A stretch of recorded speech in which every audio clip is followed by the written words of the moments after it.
Centrifugação e espectrofotometria. Essa parte de centrifugação ela é importantíssima, né,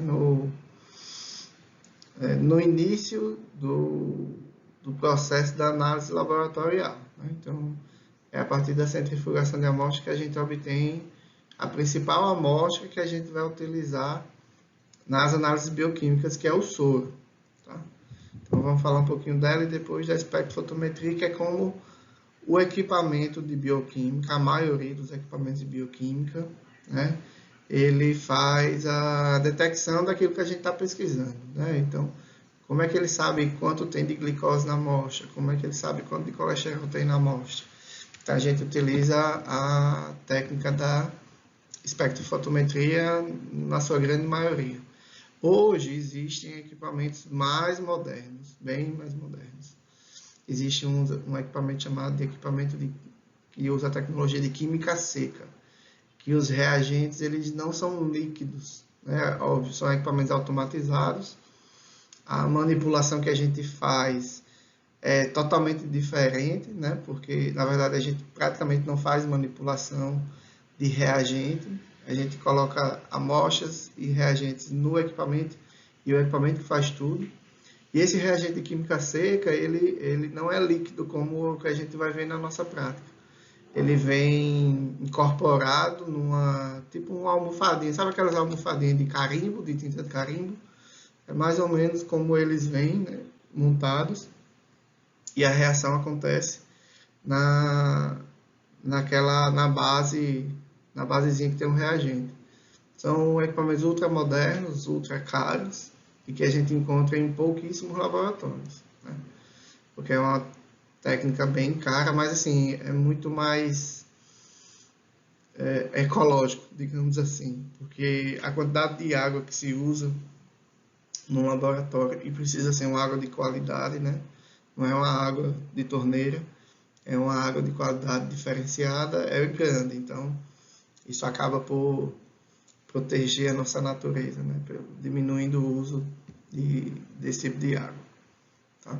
Mas, para muitos laboratórios, o que a gente vai ver realmente são equipamentos baseados na espectrofotometria. Tá? Quando não, espectrofotômetro simples. Então, o que é a centrifugação? Aqui já tem a foto de uma centrífuga, né? Uma centrífuga simples. Né? Na minha época, a gente chamava ela de batedeira, que ela faz uma zoada do nada. E a gente vai colocar os tubos com as amostras de sangue aqui dentro, né? Vou mostrar para vocês como é que tem que ser essa colocação dos tubos. E esse suporte aqui, ele vai girar. Né? E aí ele vai separar os componentes do sangue, né? O soro e as células, em função do peso e da densidade. E aí depois de um tempo centrifugando numa determinada velocidade, a gente vai conseguir fazer essa separação. Lembrando que na bioquímica, a gente trabalha com a parte líquida do sangue, preferencialmente o soro. Tá? Então, o que é essa centrifugação? Ela nada mais é do que um método de separação de misturas, dispersões. Mas peraí, professor, o nosso sangue é uma mistura? Sim, o nosso sangue é uma mistura. O nosso sangue tem uma parte líquida, né, que é o soro, o plasma, e tem uma parte celular. Né? A gente tem as milhões de hemácias que transportam oxigênio, fazem a função de transporte de oxigênio através da hemoglobina. E temos todos os leucócitos, ainda temos os fragmentos celulares, que são as plaquetas. Então, nosso sangue é como se fosse uma... Deixa eu pensar aqui uma coisa que a gente pode comparar. Uma vitamina de goiaba, uma vitamina de banana, que tem aqueles pedacinhos mais grosseiros dispersos, né? Ele não está dissolvido. Dissolvido é quando a gente pega sal e coloca na água. A gente mexe, o sal desaparece. Ele se dissolve de verdade. Quando a gente fala em dispersão, eu estou colocando algo sólido no líquido, mas ele não está dissolvendo, ele está dispersando, ele está espalhando. Ele fica espalhado ali no líquido, mas ele não dissolve. Então, o nosso sangue é isso. É um líquido com diversos componentes sólidos, que são as células, que estão dispersas, estão espalhadas no líquido. Tá? E essa separação de misturas, como eu já falei que o sangue ela vai ser baseada na diferença de densidade dos componentes. Então, a gente tem as células como os componentes mais pesados, né?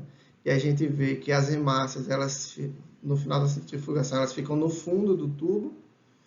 Acima das hemácias, a gente vai ter, muitas vezes a gente até nem consegue ver, e outras vezes a gente consegue ver uma coisinha, uma camadinha esbranquiçada em cima das hemácias, que são leucócitos e plaquetas, e acima disso a gente tem a parte líquida do sangue, que é o soro, né?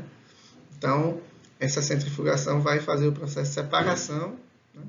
Em que uma amostra fluida é submetida a um aparelho centrifugador para separar a parte líquida da parte sólida do sangue, que no caso são as células. Então, aqui a gente tem diferentes capacidades, né? Então, aqui a gente tem centrífugas laboratoriais mais antigas, aqui um pouquinho mais nova. Aqui a gente tem um exemplo de centrífuga industrial. Tá?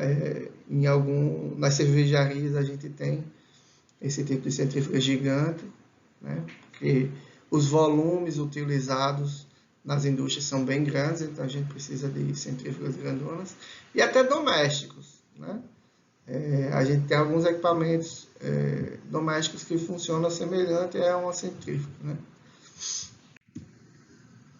Então, só para a gente deixar bem definido o que são as dispersões, eles são sistemas nos quais um material está disseminado, está disperso, está espalhado, né, num dispersante,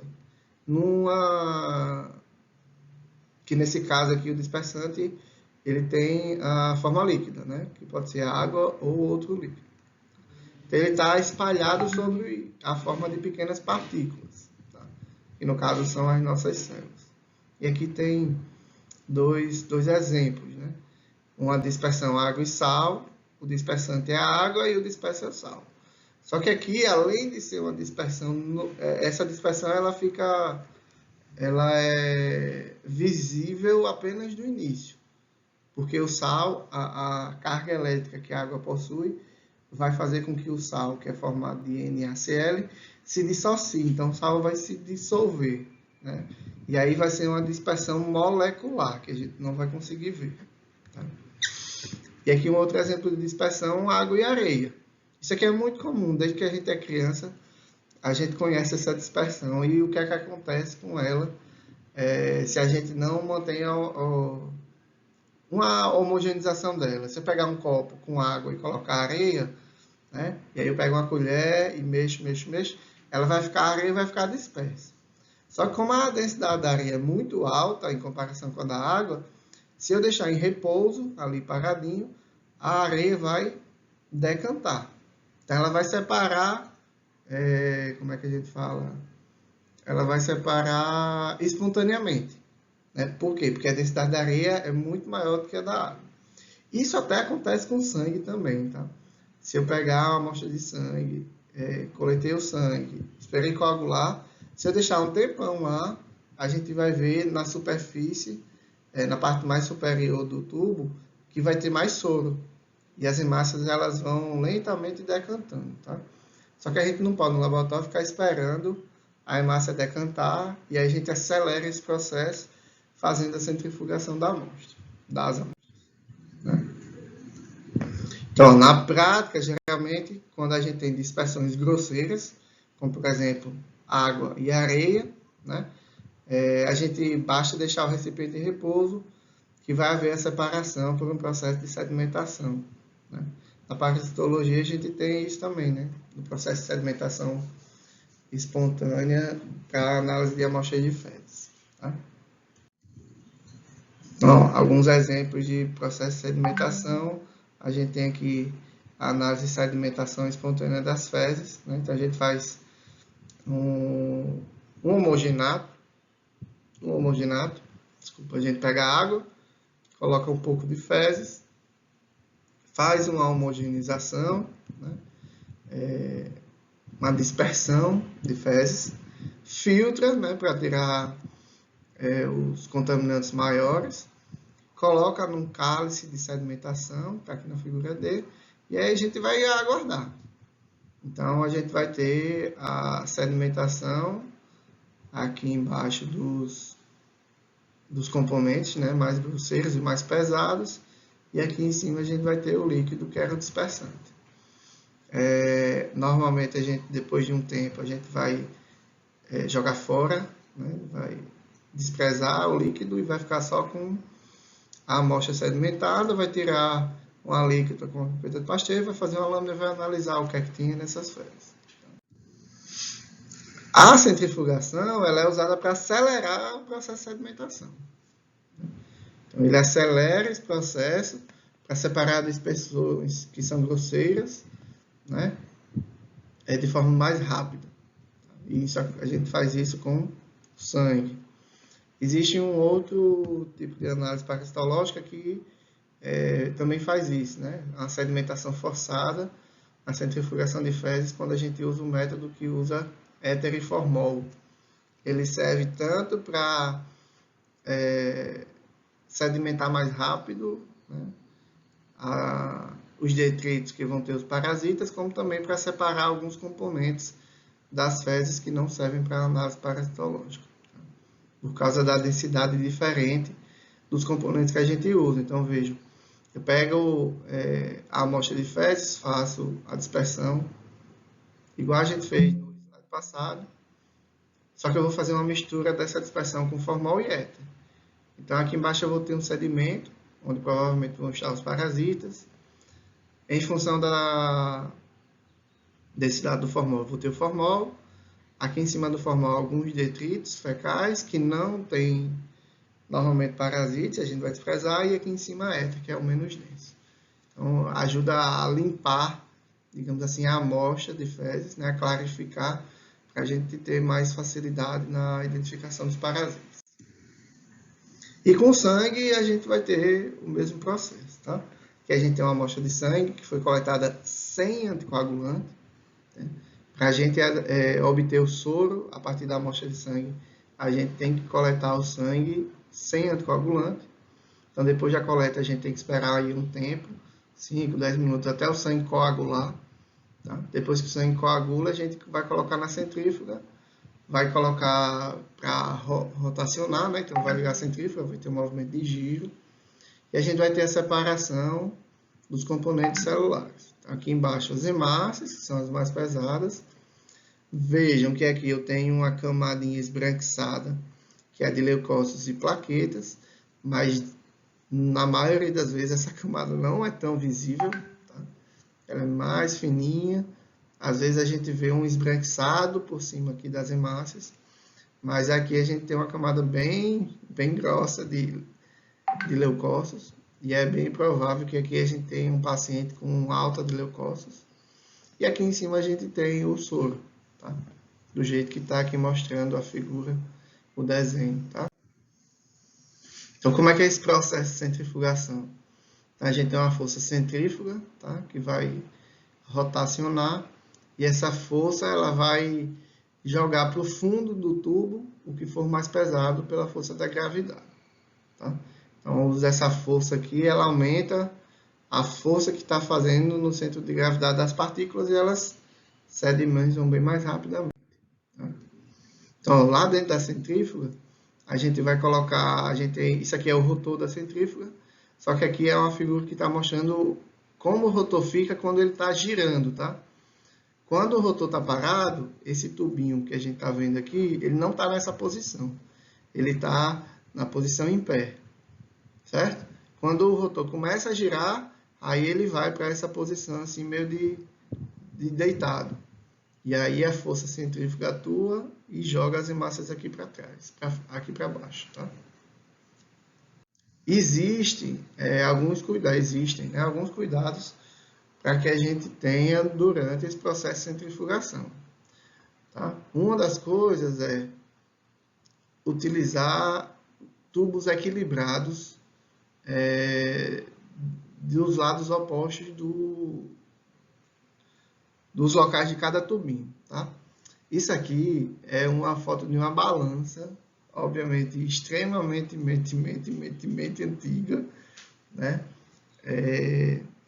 Lá na minha época de estudante, a gente usava uma balança idêntica a essa para equilibrar os tubos antes de colocar na centrífuga. Tá? A gente colocava um tubo de sangue aqui, colocava um tubo vazio aqui e acionava a manivela da balança. E aí ia colocando água aqui no tubo vazio até ficar equilibrado. Tá? Então a gente precisa colocar os tubos contendo a mistura, né, que a gente quer separar, e ligar a centrífuga para ela rotacionar. Tá? E aí essa rotação também tem valores ideais. Tá? E aí o que eu estava falando da balança é isso aqui. Ó. Quando a gente vai colocar os tubos no rotor da balança, a gente tem que colocar eles com pesos iguais em locais opostos. Então esse tubo aqui é para ter o mesmo peso desse tubo aqui. Esse tubo aqui é para ter o mesmo peso desse aqui. Tá? Então a gente precisa fazer esse equilíbrio, porque se esse lado estiver muito mais pesado do que esse, o rotor da centrífuga, que é essa parte do meio, que é uma haste que fica em pé assim, ele vai entortar e vai quebrar a centrífuga.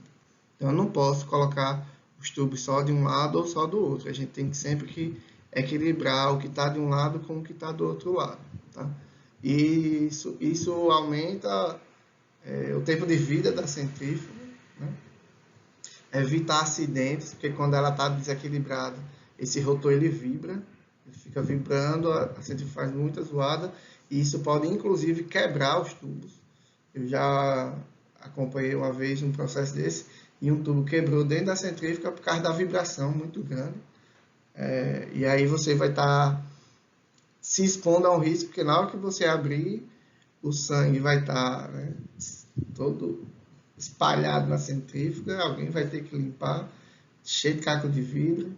Então, e além disso, você pode acabar quebrando a centrífuga. Tá? Então, tem sempre que colocar os tubos com o mesmo peso em lados opostos. Então, normalmente a gente procura tubos com pesos muito próximos para colocar em posições opostas. Hoje existem centrífugas que elas têm um alerta de desequilíbrio. Então, se existe um peso maior em um dos lados do rotor, quando ela começa a girar, ela identifica isso e ela aborta a centrifugação. Ela dá um erro para o início da rotação e pede para você equilibrar. Tem umas que são muito chatas. Eu lembro de uma centrífuga que a gente tem lá na UFRN, que a gente tinha que fazer na balança tubo a tubo. Porque se tivesse uma diferença mínima, ela tinha um alerta que ela não deixava centrifugar. Só que era uma centrífuga assim, bem... ela tinha esse grau de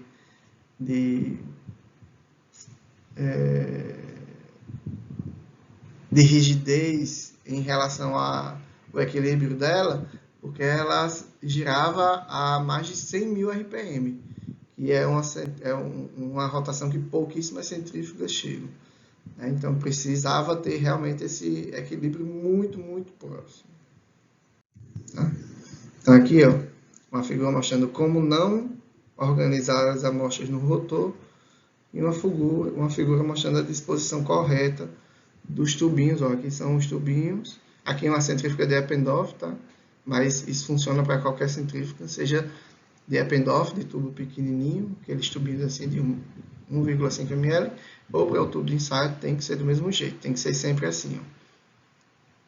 Os tubos de um lado e os tubos na posição oposta do outro lado. Uma coisa que precisa acontecer, tá? A gente sempre precisa aguardar a parada total do rotor antes de abrir a tampa da centrífuga. Hoje tem muitas centrífugas que só abrem, né, ela só destrava depois que o rotor está totalmente parado. Tá? Porque se você abre com o rotor ainda aberto, esse movimento está espalhando aerosóis de substâncias ou de alguma coisa que tenha saído dentro do tubo. Por mais que a gente centrifugue o tubo fechado, né, pode haver a liberação de alguma quantidadezinha de amostra, alguma coisa que sujou o tubo, e isso vai estar sendo jogado para cima pelo movimento de centrifugação. Então, a gente só pode abrir a tampa da centrífuga depois que o rotor está 100% parado. Tá? Dúvidas? Por enquanto? Nenhuma?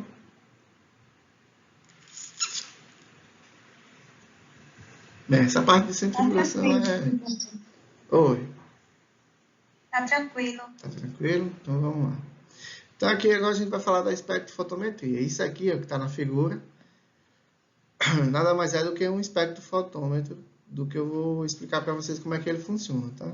Aqui dentro, esse aqui é um espectrofotômetro um pouco mais moderno, ele tem 8 locais para colocar a cubeta, que é essa que está aqui na mão da técnica, tá? E ele é todo informatizado, todo digital, tá? Mas como é que ele funciona em si, tá? Então, a espectroscopia ou espectrofotometria é uma técnica que usa o espectro da luz para estudar. Então, o que a gente vai ter nesse equipamento é um feixe de luz, tá? Que vai passar por dentro da mistura, reagente e amostra. Tá? E é por isso que ela se chama de espectroscopia da luz na região do ultravioleta e do visível. Então, esses equipamentos, esses espectrofotômetros, como eu mostrei na figura, eles usam a luz com comprimentos de onda diferentes. A gente sabe que a luz branca ela é formada por todas as cores, não é isso? Azul, as cores do arco-íris, né? Vamos resumir. Vermelho, amarelo, verde, laranja, azul, anil, roxo. Então, essas cores, elas estão todas misturadas na luz branca. E a gente pode separar essas cores da luz branca, né? Da mesma forma que acontece na chuva, as gotículas da chuva, quando a luz branca incide nela, ela funciona como um prisma. Ela funciona separando as cores da luz branca. E dentro do espectrofotômetro, a gente tem um prisma que também faz isso. Ele pega a luz branca e separa a luz branca em todos os seus espectros de cor. Tá? E aí, para cada cor, tá? A cor azul tem um comprimento de onda específico. A cor vermelha tem outro, o amarelo outro. Então, cada cor tem um comprimento de onda diferente. Tá? E é baseado nisso que a espectrofotometria, né, ela vai analisar a amostra utilizando os diferentes comprimentos de ondas de cada cor. Então, por exemplo, a substância que se forma numa reação de quantificação de glicose, ela absorve luz na região do azul. Tem um comprimento de onda lá. Quando a gente for para a prática, eu vou mostrar para vocês no POP. Lá no POP diz que para fazer a leitura do reagente da glicose, tem que ser no comprimento de onda 520. O comprimento de onda 520, ele é o comprimento de onda da cor azul. E aí o equipamento, a gente também vai informar isso para o equipamento. Para o equipamento utilizar o comprimento de onda específico para aquela dosagem que eu for fazer. Uma coisa importante, quando a gente tem equipamentos mais simples, é que se eu faço uma dosagem de glicose, e aí eu vou fazer agora colesterol. O comprimento de onda do colesterol é diferente? É outro comprimento de onda. Então, a gente precisa mudar esse comprimento de onda no equipamento antes de iniciar a realização da dosagem do colesterol. Equipamentos um pouco mais modernos, eles já têm uma programação. A gente programa eles e a gente já diz, eu vou fazer glicose, eu vou usar o reagente X, eu vou colocar tanto de amostra e eu vou precisar do comprimento de onda 520. Então, quando eu escolher esse programa, ele já vai ter definido isso tudo. Tá? Agora eu vou fazer dosagem de cálcio. Então, o cálcio é no comprimento de 615. Só que eu já programei o equipamento e ele já sabe, então ele muda automaticamente. Nos equipamentos que não mudam automaticamente, a gente tem que fazer essa mudança manual. Tá? No dia da prática da gente, a gente vai fazer a prática no equipamento semi-automatizado que já tem a programação. Mas eu vou mostrar para vocês um equipamento mais simples que a gente tem lá, como é que a gente muda isso manualmente, tá? Professor? Oi. É nesse equipamento que a gente observa também o desvio de esquerda da amostra? Não, a gente faz verificação de desvio de esquerda no... É um equipamentozinho... Ixi, você vai me pegar. Tem um nomezinho... a gente usa para fazer análise de urina.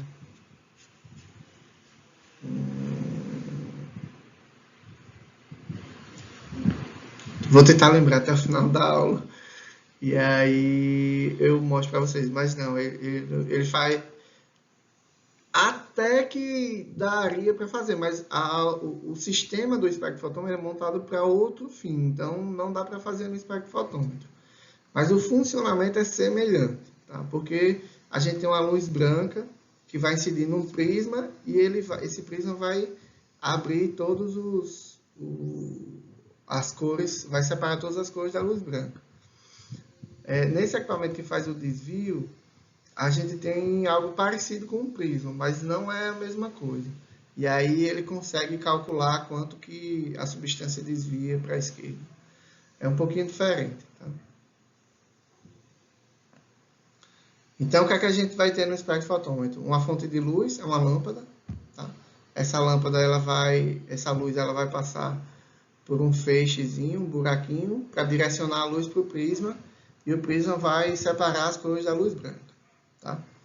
Então, dependendo do comprimento de onda que a gente vai usar, do vermelho, do roxo, do verde, do amarelo, tanto faz, essa luz, com comprimento de onda específico, ela vai passar por dentro do líquido, que tem a mistura reagente e amostra. Tá? Uma parte dessa luz, a substância que vai ser formada na reação química vai absorver e uma parte da luz vai passar direto. E depois, no final do caminho, tem um detector que vai saber quanto foi que chegou da luz inicial. Então, o espectrofotômetro ele tem uma fonte de luz e vai ter no final do circuito um sensor para saber quanto da luz inicial chegou até o fim. O que não chegou até o fim é porque a substância absorveu. E é a partir daí que a gente vai fazer o cálculo para saber quanto tinha de glicose na amostra. Tá? Então, a partir dessa técnica, a gente consegue identificar compostos orgânicos, inorgânicos, analisar quantitativamente alguns grupos funcionais. O que é isso? Eu consigo quantificar quanto de radical amino tem numa substância X. Tá? Determinar quantitativamente materiais orgânicos, que é o que mais a gente faz na bioquímica. Determinar quanto de glicose tem, quanto de colesterol tem, quanto de cálcio tem, e aí é uma das principais aplicações da espectrofotometria. Tá? Então aqui a gente tem a base de como funciona esse espectro, como eu estava explicando para vocês. Tá? Então aqui é a fonte luminosa, é uma lâmpada. Tá? Alguns utilizam uma lâmpada simples, alguns utilizam uma lâmpada mais específica. Tá? Mas a lâmpada, quando ela é ligada, ela emite luz para todos os lados, né? Só que eu preciso direcionar essa luz para algum canto. Tá? E aí a gente tem aqui uma fenda de entrada, obviamente. Toda essa parte aqui é fechada, e aí a luz passa só por esse buraquinho aqui, por essa fenda. Tá? Da fenda de entrada até a fenda de saída, a gente tem um componente chamado de monocromador.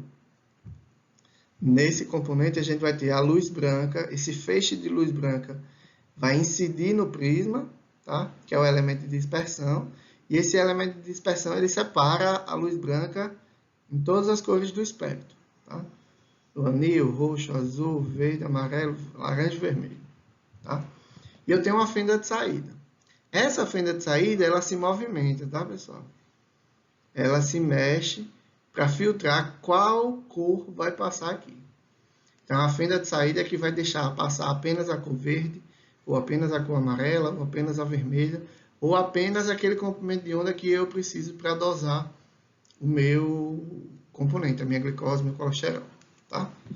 E aí, essa fenda de saída separa qual é o comprimento de onda que vai passar, e o comprimento de onda vai passar aqui, dentro da cubeta. Então, aqui é uma cubeta, onde vai estar a mistura do meu reagente, tá? Com a minha amostra.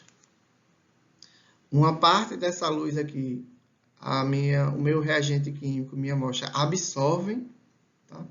Uma parte da luz vai absorver, porque é uma luz no comprimento de onda específico que ela absorve.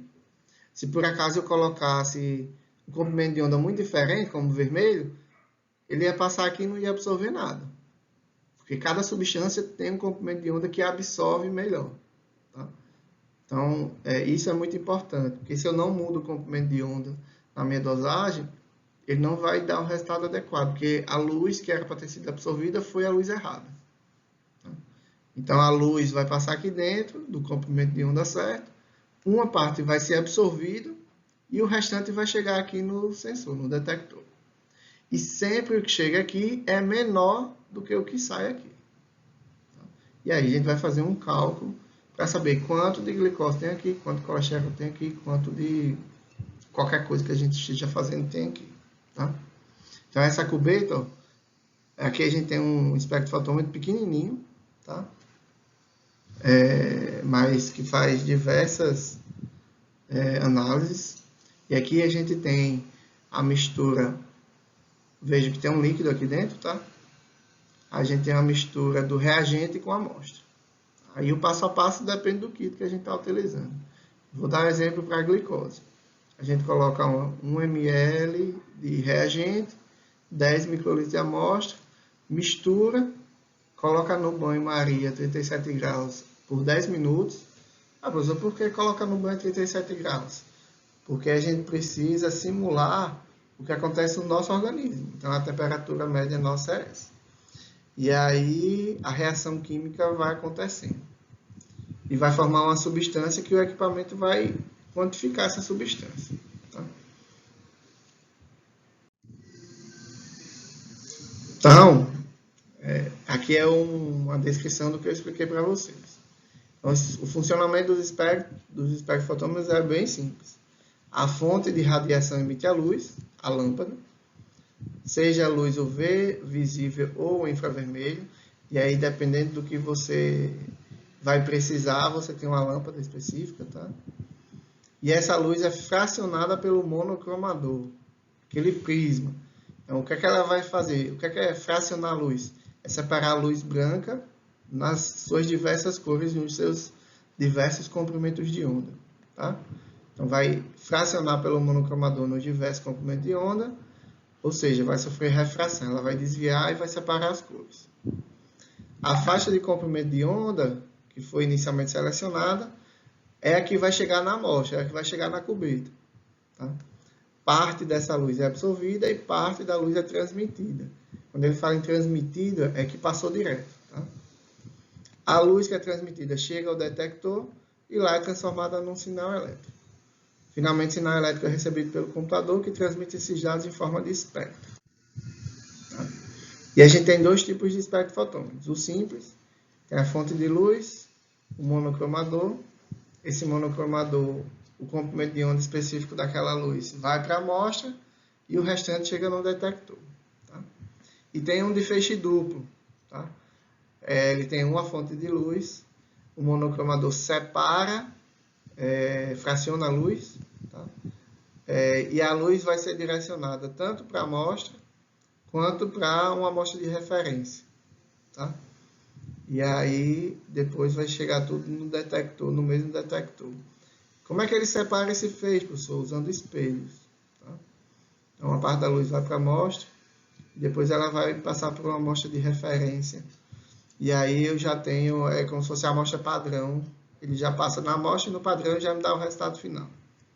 Aqui não. Aqui primeiro eu coloco a amostra, vejo qual foi o valor que deu, aí eu tiro a amostra, coloco a amostra padrão, vejo qual é o valor da amostra padrão.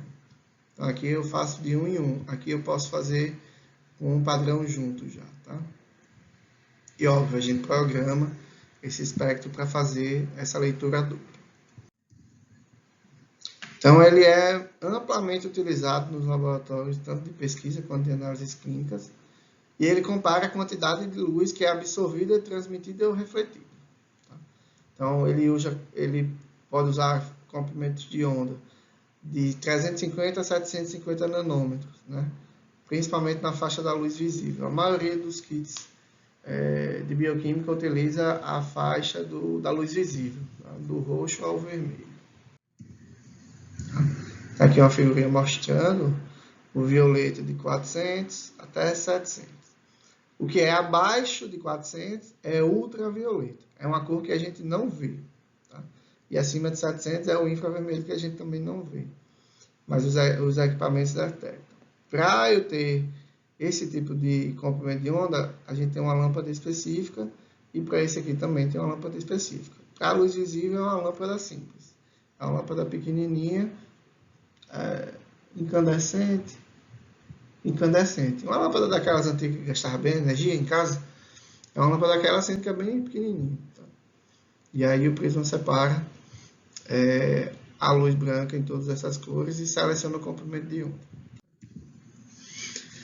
E aí, ó, aqui a gente tem uma cubeta, tá? Que é onde a gente vai ter a mistura do reagente químico mais a amostra do paciente. Normalmente ela vai ter aí uma cor. Tá? Então a gente vai ter a luz do comprimento de onda específico passando aqui dentro do líquido. Uma coisa importante é que essa cubeta ela tem que estar normalmente preenchida até aqui em cima, tá? Para não correr o risco da luz passar por um local onde não tem líquido. Então a luz tem que passar por dentro do líquido. Uma parte dessa luz, as substâncias aqui do líquido absorvem, uma outra parte vai chegar no detector. Tá? Sempre a quantidade de luz que chega é maior do que o que passa, óbvio, né? Porque uma parte vai ser absorvida aqui. E tem algumas coisas que são importantes. Por exemplo, se eu pegar duas soluções diferentes, uma mais diluída e uma mais concentrada daquilo que eu estou pesquisando, a quantidade de luz que vai ser absorvida aqui é menor do que aqui. Tá? Então, quanto maior a quantidade daquela coisa que eu estou pesquisando, e a maioria delas a gente tem a formação da cor, de uma cor, mais forte é a cor e mais luz vai ser absorvida. Então, quanto mais luz é absorvida, mais daquela quantidade que eu estou procurando, mais daquela substância que eu estou procurando vai estar presente. Tá? E isso o espectrofotomômetro nos dá. Quanto mais diluída, quanto menos daquela substância que eu estou procurando, menos vai ser a absorção de luz. Vou dar exemplo da glicose, que é o mais fácil.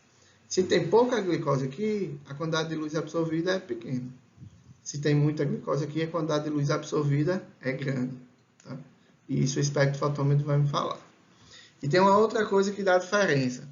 Aqui ó, tem a solução 2 com 4 molar, a solução 3 com 4 molar. Vai absorver a mesma coisa, a mesma quantidade de luz aqui e aqui? O que é que vocês acham?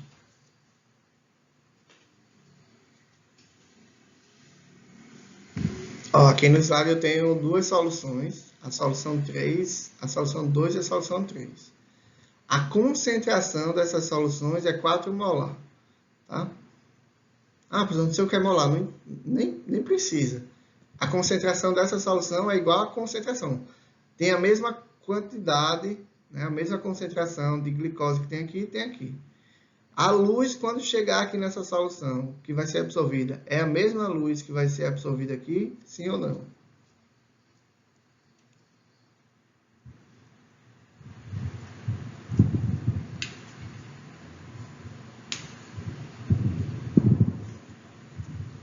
Ninguém? Ninguém quer testar, chutar? Eu acho que não. Por quê? Vai ser maior em que solução? Na 2 ou na 3? Na 3, eu acho. Por quê? Não sei dizer. Eu acho que não sei se foi por causa do formato, sei não. É exatamente por causa do formato. Na solução 2 e 3 tem a mesma concentração. Sendo que isso que vocês estão vendo é a cubeta, tá? Essa cubeta aqui é mais estreita, essa é mais larga. Então imagine, quando a luz chega aqui, ela vai ter um caminho que a gente chama de caminho óptico. Ela vai ter uma distância que ela vai percorrer. Essa distância que ela percorre, durante essa distância que ela percorre, ela vai sendo absorvida. Se eu tenho uma distância maior a percorrer aqui, vai dar tempo de absorver um pouco mais de luz. Tá? Sendo que, assim, essa é uma comparação só para a gente entender que quanto maior o caminho óptico, maior a absorvância, né? Que é o que a gente chama, a luz que é absorvida pela solução, pessoal, a gente chama de absorbância, tá? E a luz que passa direto, que é detectada lá no final, a gente chama de transmitância, tá? Sendo que, assim, na prática, a gente não faz essa diferenciação, porque a gente sempre usa cubetas de mesmo tamanho, tá? Mas isso aqui é o mais importante. Se a solução é mais concentrada, a absorvância tende a ser maior. Tende não, a absorvância vai ser maior. Certo?